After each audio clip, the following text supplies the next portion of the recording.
Wow, the lovely bogans hanging all over my home. Yes, to see them bloom is a sheer pleasure and joy. I love gardening and it gives me real pleasure. Gardening is hands in the dirt, heart with nature. To nurture a garden is to feed not just the body but the soul. See how lovely this rose is, which gets converted into my artwork too. See, it's alcohol ink paintings on bucket, plates, the kettles, beautiful kettles, the impastos, the lovely impastos.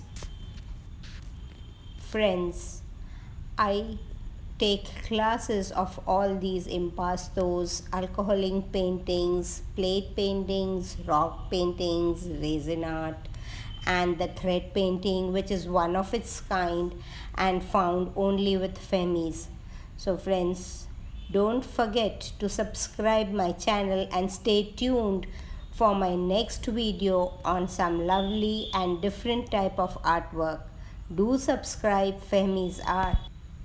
Guys, my address and my contact is there down in the description box. Do comment if you want to learn and email me on my email address and subscribe Fehmi's Art.